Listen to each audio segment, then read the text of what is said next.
জীবন্তপুর এক ছোট্ট প্রায় লোকশূন্য গ্রাম। বাঁকুড়ার ভেতর দিকে জঙ্গল ঘেরা এলাকা।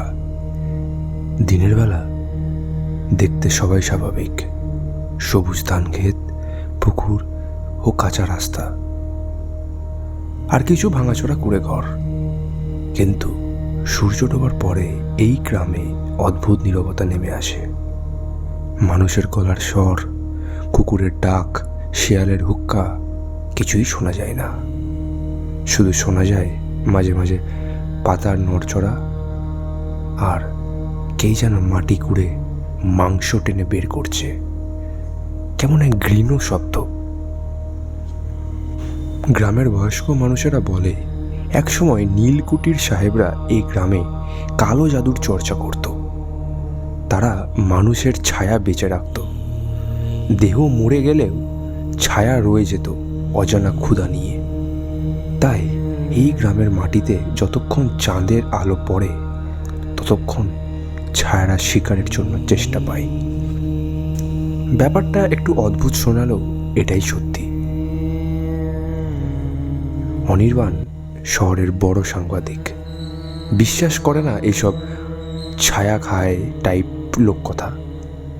সে ভাবে এসব ভৌতিক গল্পের লোক ঠকানোর ধান্দা।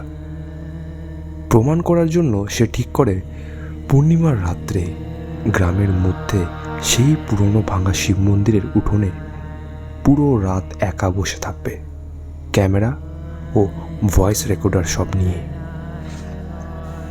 রাত তখন 12টা। সে ট্রাইপডে ক্যামেরা সেট করে দেয়, নিজেকে রেকর্ড করে। হঠাৎ ঠান্ডা বাতাস শুরু হয়, অদ্ভুতভাবে তার শরীরে জমে আসে। একসময় সে খেয়াল করে মাঠের মাটিতে লম্বা ছায়া পড়েছে, চাঁদের আলোয় তার নিজের ছায়া। কিন্তু সেই ছায়া অদ্ভুতভাবে মাটিতে পায়ের কাছের থেকে আলাদা হয়ে যেতে থাকে, যেন মাটি ফেঁসে বেরিয়ে আসছে অন্ধকার কোনো গোলদগর্ম সত্তা। ছায়াটা আস্তে আস্তে তারই দিকে এগিয়ে আসে, দেখতে অবিকল অনির্বাণের মতনই, কিন্তু চোখ দুটো ফাঁকা, কালো গহ্বর।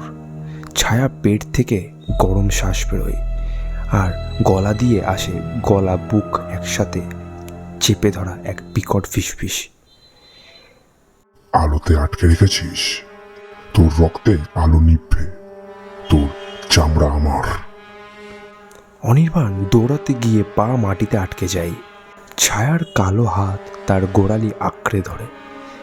এক লোহময় ছায়াটি তার পায়ের উপর উঠে আসে, কালো, শীতল, আটার মতো আর ঠান্ডা। লোহার মতো দাঁত গজিয়ে তার হাঁটুর মাংসে কামড় বসিয়ে দেয়। চিৎকারে অন্ধকার গ্রামের নিস্তবতা কাঁপে না, কারণ সেখানে কোনো শব্দ বেরোয় না। ছায়ারা শব্দ খেয়ে ফেলে, আর ক্যামেরায় শেষ রেকর্ড হয় আধো অন্ধকারে অস্পষ্ট চিৎকার আর হাড় চিবানোর মতো একটা গা ঘিনঘিনে আওয়াজ। পরের দিন গ্রামের লোকজন মন্দিরের উঠোনে খুঁজে পায় এক মৃতদেহ।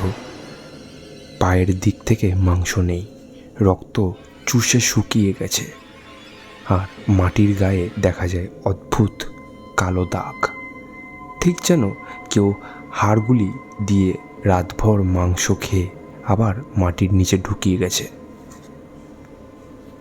আজও নাকি পূর্ণিমার রাত্রে কেউ জীবন্তপুরের চাঁদের আলোয় দাঁড়ায় না, কারণ একবার ছায়া বেঁচে উঠলে আর কেউ নিজের শরীর নিয়ে ফিরতে পারে না। আজকে এই ঘটনাটি পাঠিয়েছে অমিতাভ মজুমদার, বহরমপুর থেকে। তো অমিতাভকে জানাই অসংখ্য অসংখ্য ধন্যবাদ। অমিতাভ এমনি একটি দুর্দান্ত রকমের একটি ঘটনা পাঠানোর জন্য। আমার তো দুর্দান্ত লেগেছে ঘটনাটি। মানে একটা ছায়া সে কীভাবে বেঁচে উঠতে পারে, আবার সেই ছায়া বেঁচে উঠে আবার মানুষের, মানে সেই মানুষেরই, মানে যার ছায়া সেই মানুষেরই প্রাণ নিচ্ছে। এটা একটা অদ্ভুত ব্যাপার না? মানে আমার বেশ মানে মানে কী বলবো, স্ক্যারি বা ইন্টারেস্টিং লাগে ঘটনাটি আমার, যখন আমি মানে অমিতাভ আমাকে যখন ঘটনাটি পাঠিয়েছে তখনই আমার খুব ভালো লাগে ঘটনাটি, তাই আর কি সিলেক্ট করা আজকের এই এপিসোডের জন্য অমিতাভের ঘটনাটি।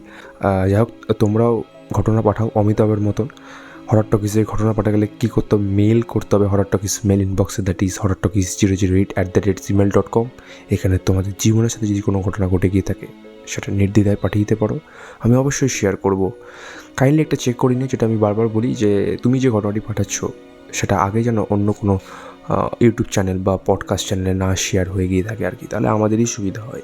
চলো, দেখা হচ্ছে হরর টকিজের পরবর্তী নম্বর এপিসোডে। আর মাত্র 4টে এপিসোডের অপেক্ষা, তারপর হরর টকিজের 100তম এপিসোড। 100তম এপিসোডে কিন্তু অনেক অনেক অনেক কিছু ওয়েটিং ফর ইউ অল। তো সাবস্ক্রাইব করে নাও এখন থেকেই। দেখা হচ্ছে হরর টকিজের পরবর্তী নম্বর এপিসোডে। Thank you.